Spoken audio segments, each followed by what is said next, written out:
Okay, guys, welcome back. Gonna do tips with a scout, episode 2, I guess. Can't thank you all enough for the feedback. It was actually pretty tremendous to see how many questions I got. Again, just building that bank of questions. The more questions that I get on my end, the better I can do. Um, to pass things along to you guys, of course. So that being said, we'll jump into the next question here. I got a couple of questions that were kind of similar, so we're gonna kind of lop them all together. The main theme being, when is the proper time to kind of put our sons or ourselves out into the recruiting atmosphere, and what is the best way to go about being spotted and being seen? Is it through showcases, through tournaments, through private lessons, what have you? So that being said, again, this is the whole point of this. I'm going to talk to you guys about what I know and what I hold to be true. Again, every program and coach has different philosophies. Every scout has different philosophies. But this, what I'm going to portray to you guys is what I know from experience. Both myself as an athlete and as a coach now.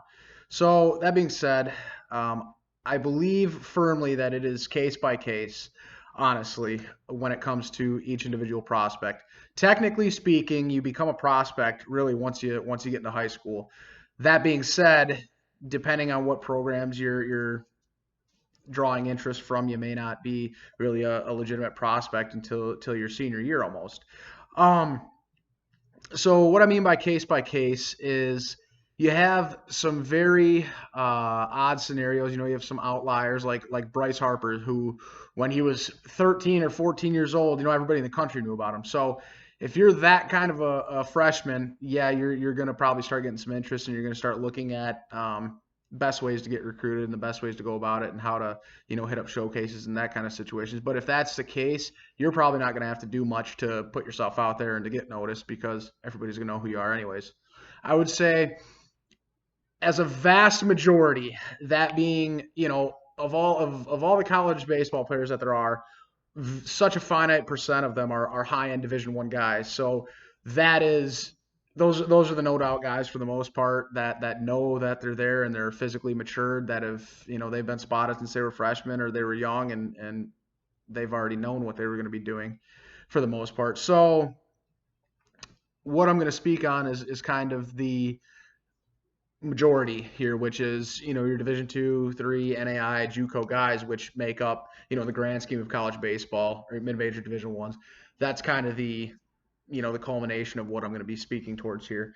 So again, that being said, case by case, but as a generalization, I would say the best time to start trying to get yourself out there is kind of a sliding scale. I would say it depends on the individual, if you're physically matured or not physically matured yet. Again, some programs, as we touched on yesterday, some programs look at you and you have to pass that eyeball test, unless that they'll just scratch you off the list, which is unfortunate, but it definitely happens. I've seen it happen to me before I was at that point where I was ready. So for those who are physically matured and who will project well, I would say between probably, if you're a varsity player as a sophomore, probably between your sophomore and junior year is a very good time to start getting yourself out there. How to go about that? Now, I could speak for probably an hour about the showcase scene, the camps, the private lessons, the online databases, what have you. The best way, I would say, just on your own to get noticed is probably doing your research on schools and emailing myself, recruiting coordinators, coaches, scouts, what have you. That's the best way you can self promote. Um, so once you are at that point where physically you're ready, and you feel confident enough in your abilities to say, yes, I'm going to be a college baseball player, that is a good time to kind of take that step into the recruiting scene. Um, for those who aren't physically ready their sophomore year, probably weren't varsity players or sophomores. Once your junior year rolls around, no problem. Again, everybody has this misconception that, oh my God, I got to sign early, I have to commit my sophomore or junior year, when in reality that's not the case, really hardly at all. Um, so for everybody else, junior into senior year is a good time, because a lot of the NAIs junior colleges, Division threes, and even a lot of Division twos now are having some turnover. They're assessing points of need. They're going to start finding out what they need in the very near future. So they'll start kind of identifying those things, and you can start portraying where you fit into that. So again, it's about due diligence on your end, kind of seeing where rosters are shaking out to be, and reaching out to colleges on your behalf. So that I think kind of suffices for when you should start reaching out. Obviously, start training for that time once you're a freshman, because again, you're a prospect once you step into high school, realistically. So you want to be setting yourself up so that when the time comes, you're able to, blow those doors right off the hinges and kind of announce yourself to the world, hey, I'm here, I'm ready to be recruited. Now, the best way to get spotted is, again, like I said, I could talk for an hour on what to do, what not to do. There's so many different variables that go into that, because it depends on where you're at in the country. Us in Michigan baseball, we're in the north, so the vast majority of our baseball training is spent in the winter inside of a building. So you can't just go to these tournaments that they have year round, elsewhere. So a lot of it depends on the schools that you're looking at going to. If you're looking at some southern schools, if you're looking at schools that aren't in the immediate area, you're going to probably have to travel to those camps. You're probably going to have to travel to those areas to play in those showcase tournaments. That's the best way to get spotted by those guys. And again, it's all about reaching out to them and talking to them, saying, hey, I'm going to be in this area. I would love for it if you come watch me at this point in time. So that's one good way to get spotted. Another good way to get spotted, again, is the showcases that schools put on. Now, again, this is a very finite and kind of a finicky subject when it comes to showcases in college baseball, because some of these showcases, are really showcases or fundraisers.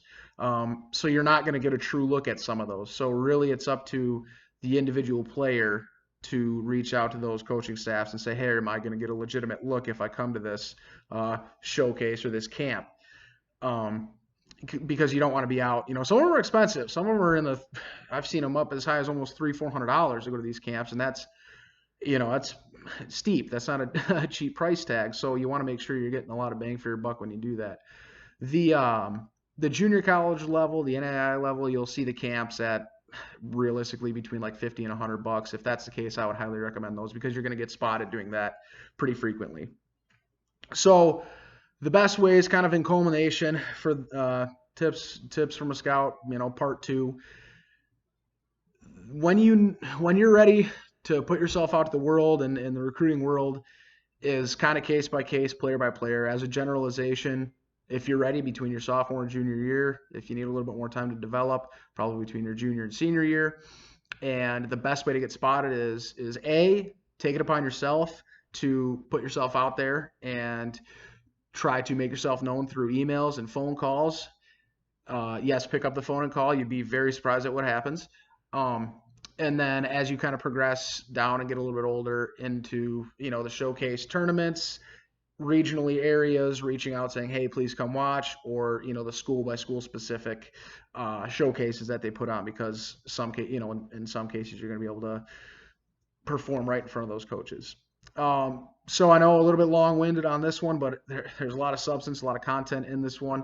So again, as more questions come about, I am putting myself out there to you guys. Please feel free to roll those questions in. I have a good bank of them kind of built up right now, and we're going to continue to answer them as best we can as we go along. I really appreciate the output that I've got so far from it. I'm glad I can help out. So as things come about, please feel free to continue adding insight to the conversation. So that being said, I think that'll wrap up tonight's conversation. If anything more comes about and we need to make another video tonight, I'm more than happy to do so. So that being said, thank you for the questions. Please keep them coming, and we will talk to you guys soon.